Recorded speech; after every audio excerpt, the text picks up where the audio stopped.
C'est dans l'Entre-deux-Mers que palpite le cœur de la rurale. Sans lieu fixe, cette association culturelle a fait de l'itinérance une chance tout autant qu'une fête. Aujourd'hui, c'est à Lorient-Sadirac que l'équipe a posé ses bagages pour une soirée poétique et décalée. Nous n'avons pas de lieu.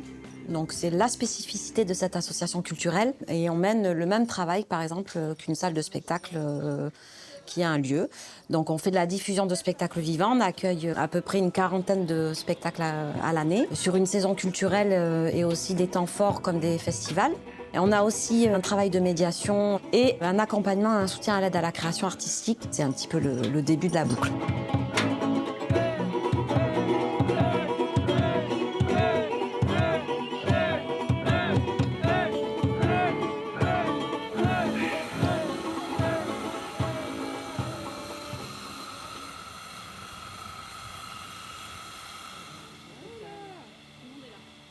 Alors là, on prépare une performance autour du feu.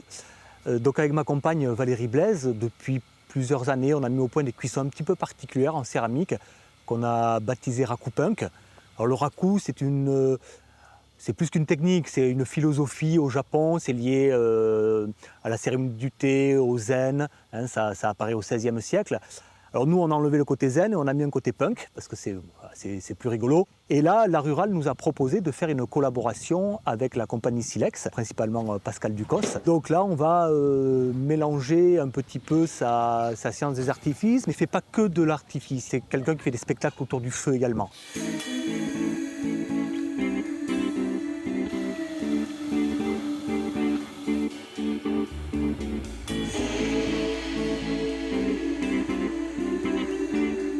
C'est une découverte, moi c'est la première fois que je vais travailler avec un potier. Donc c'est un autre métier du feu, donc c'est deux métiers du feu qui vont se rencontrer. Donc on a dessiné les grandes lignes, mais c'est vraiment une performance. Il y a plein de choses qu'on va aussi découvrir et qu'on va faire, qu'on n'a pas forcément prémédité. Moi je me suis attaché à créer autour du travail de Jean-François et de Valérie trois ou quatre moments visuels qui vont être assez forts.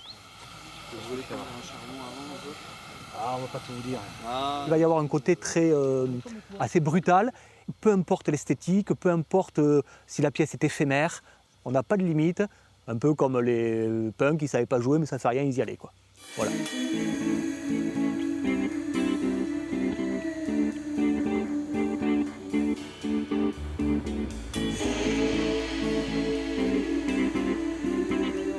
Chaque année, donc, la Rurale accompagne entre 4 et 6 équipes artistiques dans leur future création. Alors ce soir, pour ce lancement de saison, la Fausse Compagnie va venir proposer le fruit de leur travail qu'ils ont travaillé depuis 10 jours ici au gîte. On a depuis 10 ans recréé des instruments à cordes et à pavillon qui s'appellent des instruments Stro, du nom de l'inventeur. Donc c'est des instruments un peu curieux qui ont existé en 1900 et qu'on a réinventés.